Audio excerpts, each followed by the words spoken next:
Welcome to the Ben Wood Johnson podcast. You can visit Dr. Johnson's blog at benwoodpost.com. Dr. Johnson's works can be found at drbenwoodjohnson.com. You can also support Dr. Johnson on Patreon, the link to which is in the description.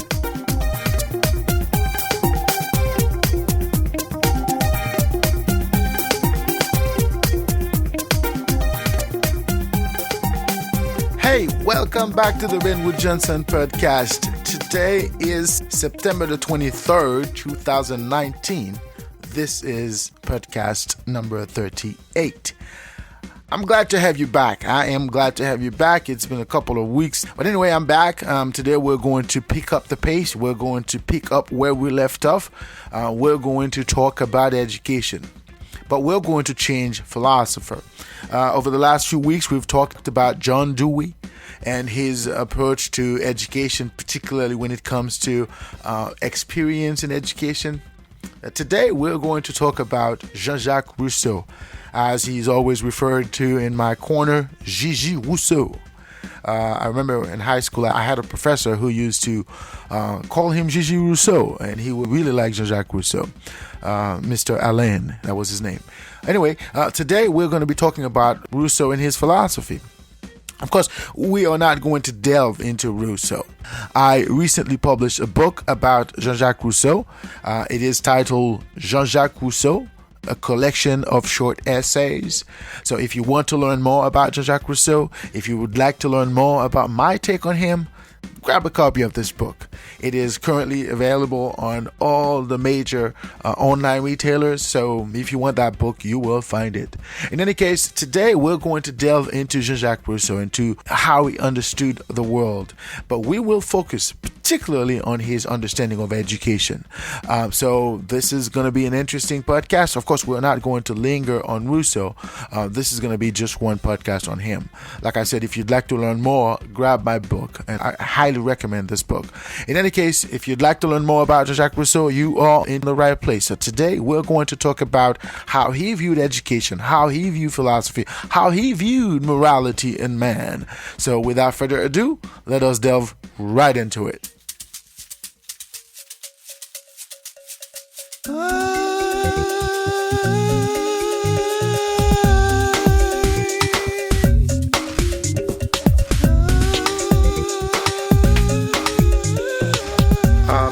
In the world of contemporary philosophy, few names stand out as that of Jean-Jacques Rousseau. Now, Jean-Jacques Rousseau was a well-known thinker. He was particularly known as a political theorist.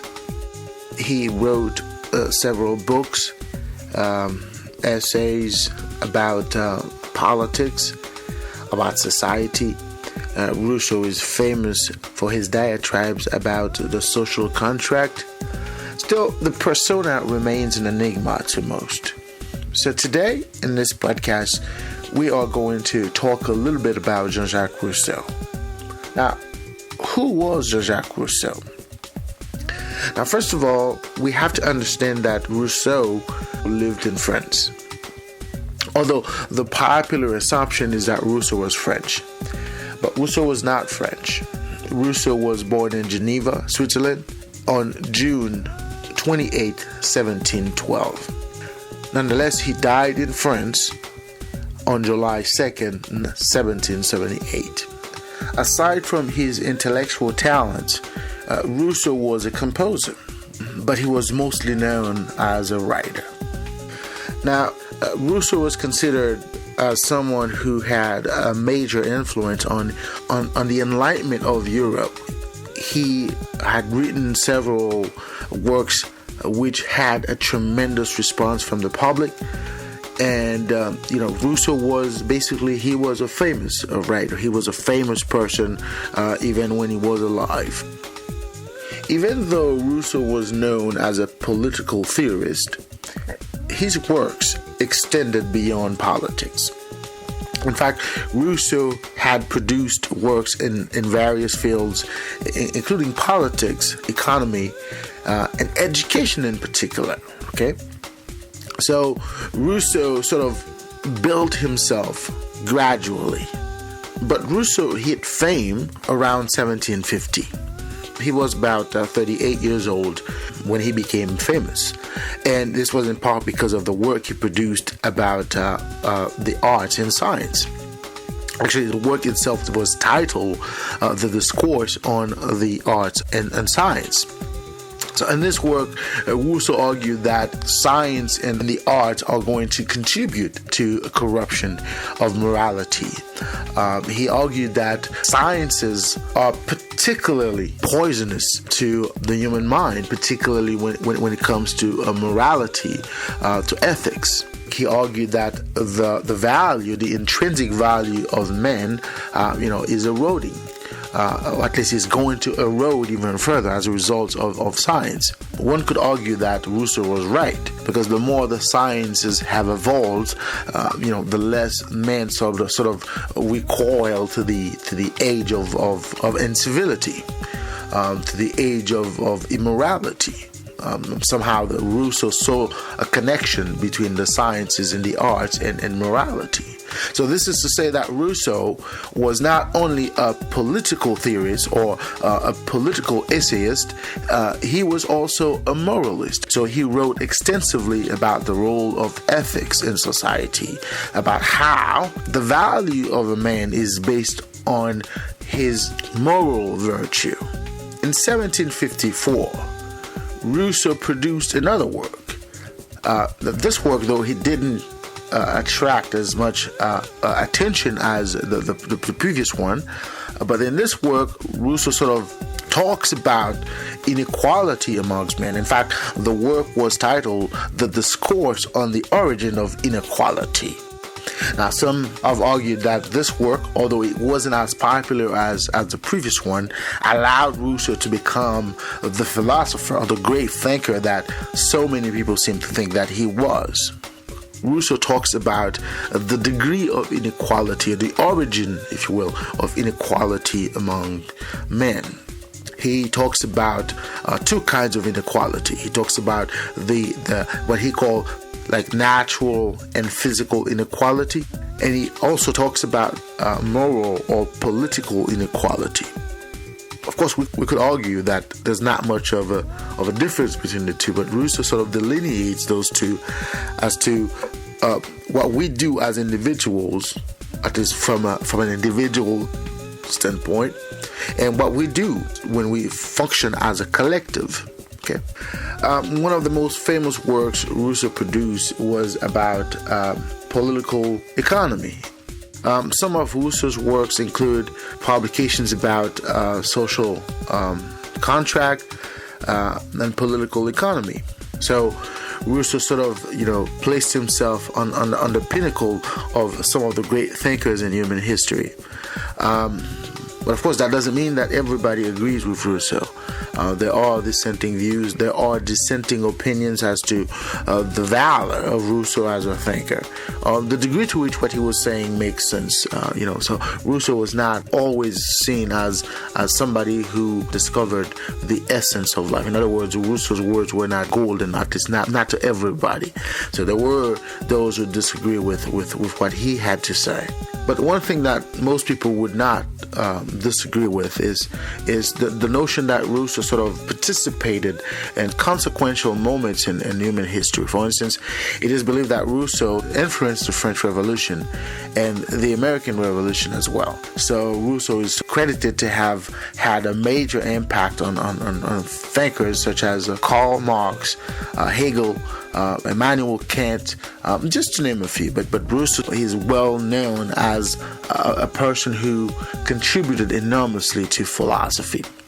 In this particular series about philosophy, we are interested in education. Of course, we could talk about Rousseau in other fields, and I think in subsequent podcasts, we will talk about Rousseau a little deeper when it comes to other subjects, especially when it comes to social contract and political theory.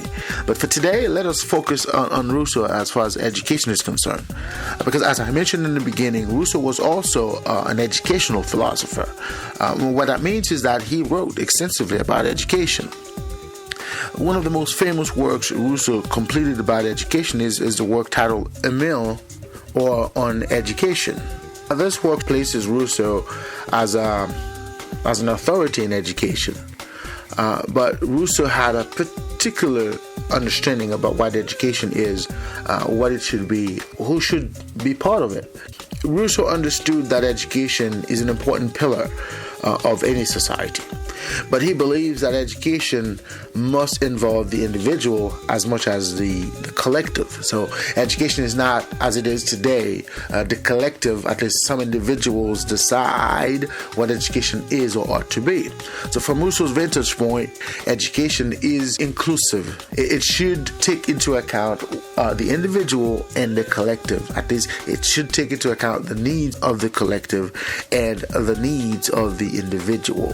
So Rousseau understood that education is an important path for both societal development and individual progress. Okay, so Rousseau believes that education must make it possible for the individual to thrive in society. So education must be a mechanism, a means for the individual to progress, okay, to develop himself.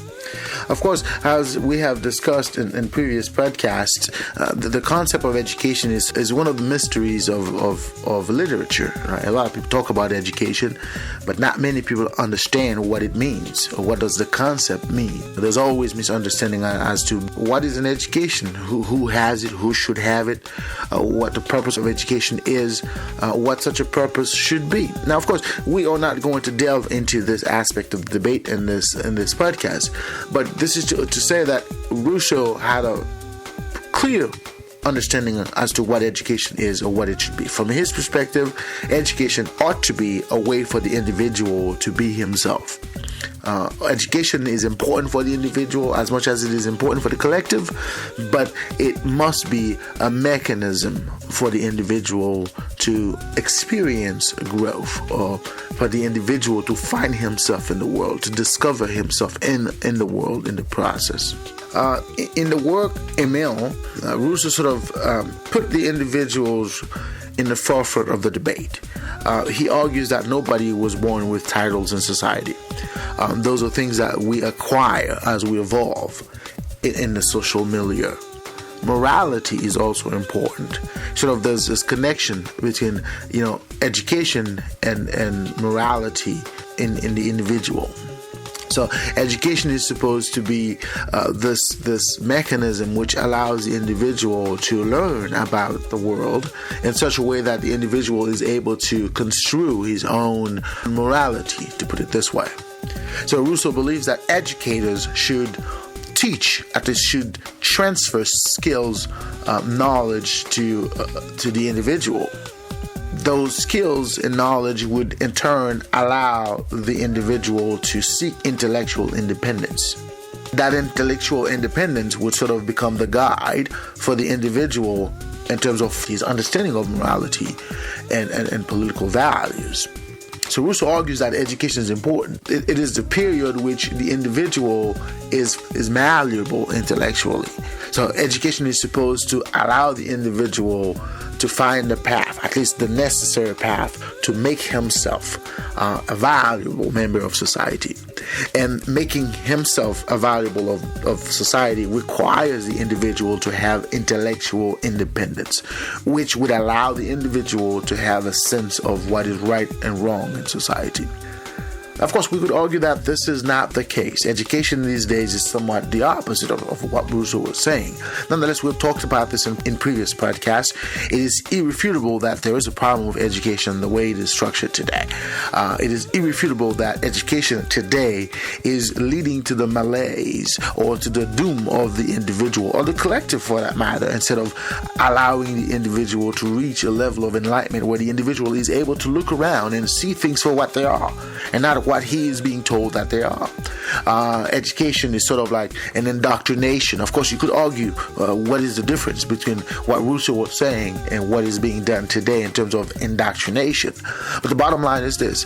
Rousseau was sort of arguing that the individual, at the end of the day, has the control, has the power over what his education is or ought to be. The the person educating another is only there to teach skills and knowledge. Now, what the individual does with the knowledge is up to him. Basically, that's what Rousseau was saying. In today's environment, yes, knowledge skills are also being taught to the individuals, but what the knowledge is, or what those skills are, and how to understand the knowledge of others and the skills of others are also being taught to the individual. In other words, the individual within the educational system these days does not have an intellectual independence. There are few who could stand and say, I am an independent thinker.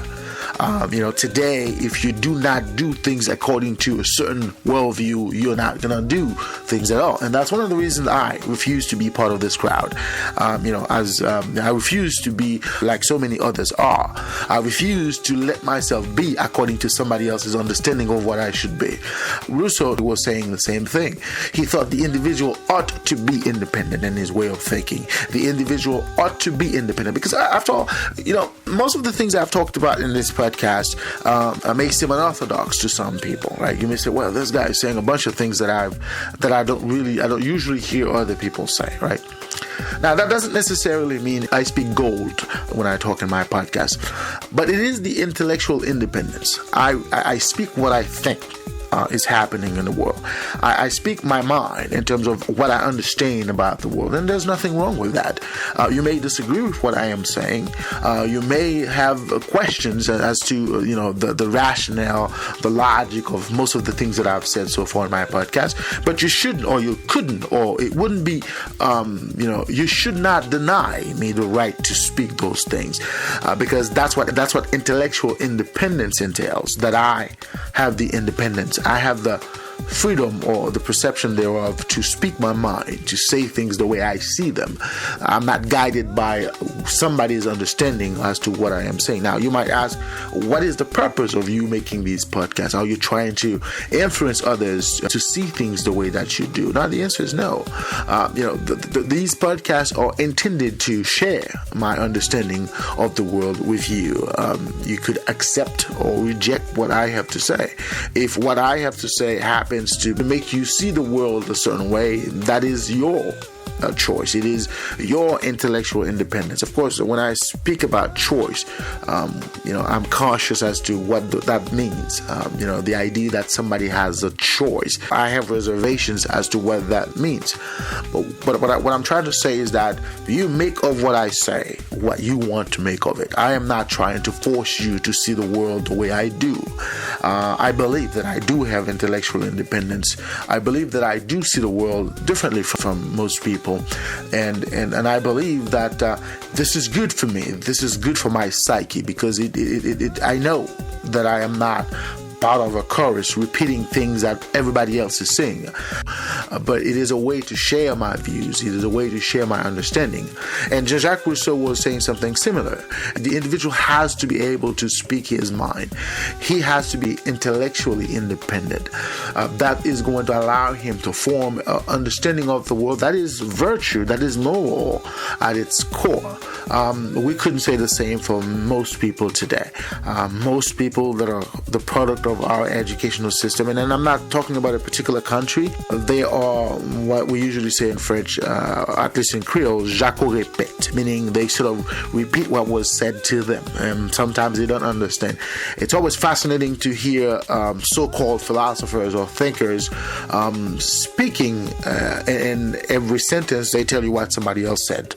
The guy is a thinker, but every sentence he uttered, he's referring to somebody else, something somebody else said. So you can see that he's not thinking for himself. He's repeating what other thinkers were thinking. And we have so many of those in our educational system today. We have so many of those in our world today. And to these people, I don't really waste time listening to them. I like an original thinker. I like somebody who is speaking his mind, who is telling me what he thinks the world is. Of course, what he's saying could be the reflection of what he was taught, how he was raised and whatnot. Again, that's another debate. debate, but on the outset, I like to listen to people talking about what they think the world is, not what they think others would agree that the world is, because the world is not necessarily what others think that it is. In fact, more often than not, the world is not what others think that it is. You have to be able to look at the world with your own eyes. You have to be able to look at the world from your own understanding and come up with your own conclusions as to what's going on, what is the world. And Rousseau will tell you that is an independent thinker, that is an independent intellectual, and that must be the result of education. Now, if you would like to learn more about Rousseau in terms of education, I just published a book about him. This book is titled Jean-Jacques Rousseau, a collection of short essays. It is available on Amazon and other online retailers. Feel free to grab a copy. It is a relatively short book, but it sort of summarizes Rousseau in terms of his philosophy, his worldviews, and what he thinks the world is supposed to be, and what the world is coming into. And I have bad news for you. Rousseau was right. We live in a world of decay, and Rousseau sort of predicted that world. He predicted the rise of science, of the science and the arts as a reaction. At least he predicted the rise of the science and the arts, and he also predicted the decay of morality among men. And that's what we're seeing these days. The concept of ethics, morality is sort of a word that people say and it doesn't really mean a thing. They say, this guy is moral, this guy is ethical, but for the most part, it doesn't mean a thing. You're going to look around, you're going to see that the same individual is doing something or believes in something that is equally immoral. So, you can tell that there's a certain intellectual prostitution going on, and as far as what so many people think about the world is. Again, if you want to learn more about Rousseau, my take on him as a philosopher, just grab a copy of this book. Like I said, it is available on major online retailers. It is titled Jean-Jacques Rousseau, a collection of short essays. So grab your copy today. So again, Jean-Jacques Rousseau was a major thinker. He had a major influence on so many things. What he saw, what he predicted about the world in terms of morality, in terms of politics, in terms of social contract, in terms of education, he was right. And if you want to learn more, grab a copy of my book today.